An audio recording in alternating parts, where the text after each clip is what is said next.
Bitcoin está muito próximo de renovar de novo as suas máximas históricas. E muitos investidores ficam com receio de fazer parte ainda dessa festa, se já devem realizar, correr para as montanhas, ou aqueles que ainda nem compraram Bitcoin me perguntam se devem comprar o Bitcoin neste momento. Obviamente, a assimetria de curtíssimo prazo, ela reduziu drasticamente. O melhor momento para comprar Bitcoin era quando o mercado precificava o pior e o sentimento do mesmo era de extremo medo, lá nos 75 mil dólares. Entretanto, eu vou mostrar para vocês aqui um indicador que, na minha opinião, ele traz consigo uma relação muito clara de que a gente está prestes a ver novas máximas históricas e que as precificações atuais elas ainda estão baratas. A gente vai ficar com saudades de ver o Bitcoin aí próximo dos 100 mil, 110 mil dólares. Então, para eu melhorar essa minha narrativa, eu preparei aqui alguns slides bem rapidinho com alguns gráficos para a gente falar sobre isso. Deixa eu apresentar minha tela aqui para vocês e a começar justamente por ela, pela reserva de Bitcoin nas exchanges. Então perceba que aos patamares atuais, né, a gente está justamente em um dos menores níveis já registrados, pelo menos desde 2022. E aqui a gente tem uma forma de interpretar esse dado muito claro. Comumente, quando a gente tem uma relação bem baixa nas exchanges, isso significa uma pressão vendedora muito fraca, justamente porque quando você deseja vender Bitcoin, você faz um movimento de pegar ali, por exemplo, os Bitcoins que você tem em carteira fria e mandar para uma exchange para depois poder trocar ali por moeda fiduciária, seja dólar, euro ou real, por exemplo. Quando a gente tem esse dado aqui, como a gente está vendo na tela, claramente não existe pressão vendedora.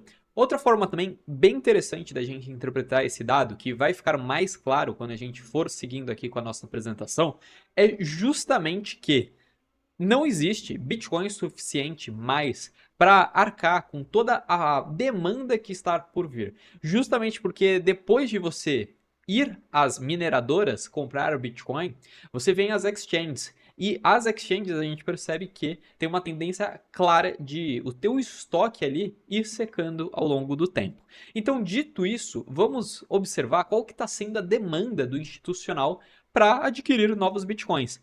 Então perceba que através dos fluxos GTFs e spot de Bitcoin, e é importante a gente também enfatizar o spot, que traz ali a relação de compras diretas de Bitcoin, ou seja, o institucional, ali a empresa por trás do ETF, ela precisa verdadeiramente comprar, adquirir Bitcoin ao mercado, está em patamares recordes. O total acumulado de entrada líquida nessa semana foi de 44,53 bilhões de dólares. E o engraçado é que quando a gente olha o fluxo semanal, até parecia que teríamos, né, uma redução dessa demanda por parte dos fluxos de ETFs. Entretanto, a gente percebe que saiu dos 603 milhões e saltou novamente para o 2,75 bilhões. Então, ainda se demonstra uma resiliência, né, uma pressão compradora bem significativa por trás dos ETFs. Ainda corroborando com a nossa tese, a gente tem a parte da reserva estratégica de Bitcoin, tá?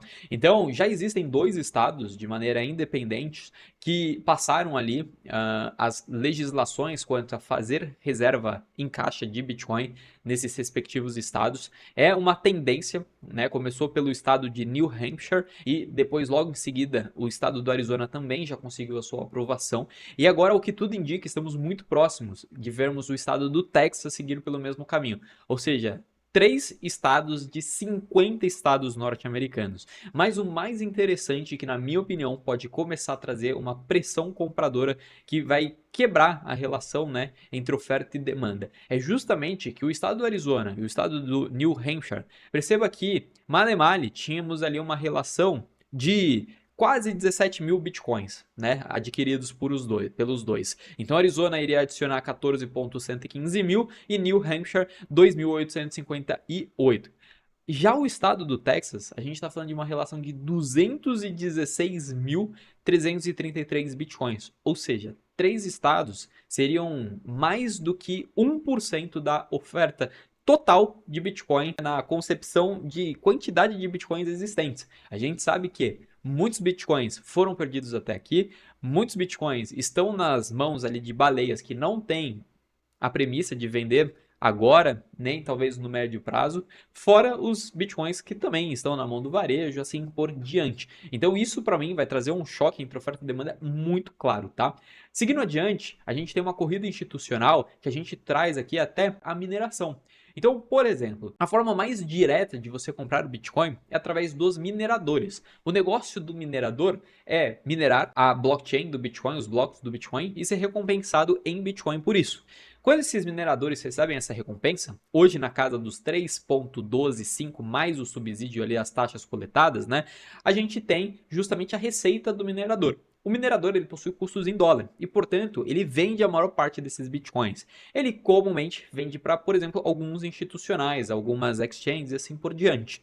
Entretanto, quando a gente usa a relação entre a quantidade de bitcoins que foram adquiridos desde o início de 2025 para a quantidade de novos bitcoins que estão sendo minerados, a gente tem uma relação de demanda 3,3 vezes maior do que a quantidade minerada. Ou seja, muito em breve não existirão bitcoins suficientes por parte dos mineradores cabíveis ali, né, a arcar com a demanda do institucional, já não é suficiente, e aí esses institucionais passam a recorrer a outras práticas, como por exemplo as próprias exchanges, que a gente viu que mês após mês elas vêm ali, né, sendo drenadas e estando ali nas mínimas históricas. Então, isso é um efeito muito clássico de que a gente não tem Bitcoin suficiente para todo mundo que quer estar exposto. Dando continuidade, a gente também tem os endereços com mais de 100 bitcoins a patamares nunca antes vistos desde 2017, quando foi o segundo ou terceiro grande ciclo de alta do Bitcoin. Então, em 2017, tivemos ali, né, o primeiro grande recorde de precificação do Bitcoin. Se eu não me engano, era o segundo ciclo. Estávamos falando de um Bitcoin negociado no maior patamar ali da história, em cerca, se não me engano, de 20 mil, quase 21 mil dólares. Mas o preço médio de você adquirir Bitcoin naquela época ficou em torno de uns 6.500 dólares, tá? Hoje, nas precificações atuais, ter 100 Bitcoins é muito mais caro do que, por exemplo, em 2017. E perceba que desde 2018 até o início ali, né, o primeiro semestre de 24, a gente tinha um mercado lateralizado quanto à quantidade de Bitcoins, né, em termos assim, bem volumosos em carteiras separadas. Hoje, a gente tem essa quantidade de carteiras chegando ao patamar de 18.267 carteiras com mais de 100 mil bitcoins. Boa parte, investidores institucionais, bilionários e todo aquele tipo de investidor que definitivamente tem bala na agulha, né? Então a gente percebe que é uma tendência institucionalizada para, enfim, deter mais bitcoins em carteira.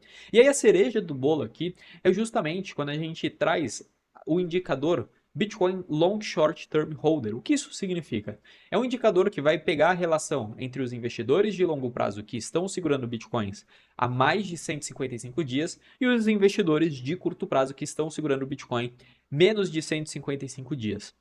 E perceba que a relação dos investidores que estão para o longo prazo vem se tornando uma tendência de alta que ano após ano, e principalmente agora no curtíssimo prazo, ela vem se tornando cada vez mais relevante. No curtíssimo prazo, a gente está claramente numa tendência de alta exponencial, que no longo prazo também estamos assim, mas por estarmos vendo esse indicador em um gráfico, né, logaritmo, a gente perde um pouco essa relação de alta, mas que muito em breve estaremos provavelmente em máxima histórica. Entretanto, o que é o ponto aqui, na minha opinião, fundamental é que no curtíssimo prazo a gente percebe também a linha rosa, óbvio, no longo prazo também numa tendência cada vez menos significativa, mas no curtíssimo prazo a gente percebe essa curva reduzindo de forma bem drástica. Então, investidores de longo prazo têm se tornado cada vez maiores e investidores de curto prazo têm diminuído também. Então, a gente tem uma relação estrutural muito clara daqui em diante. E, portanto, na minha opinião, por mais que os preços atuais eles estejam muito próximos das máximas, se você não detém Bitcoin algum, comece a fazer DCA, tem alguma exposição a Bitcoin, porque os grandes investidores eles estão comprando Bitcoin mesmo aos patamares atuais. E se você detém Bitcoin e ainda teme de achar que já está no fim da festa, mantenha parte desses Bitcoins, porque muito provavelmente a gente ainda nem começou a festa desse ciclo atual, que é o ciclo dos institucionais. Então, se você gostou desse vídeo, considere deixar aquele like, se inscrever e deixar um comentário quanto ao que você está vislumbrando para esse ciclo atual e se, na sua opinião, esses indicadores fizeram algum sentido para você. Um forte abraço e até mais.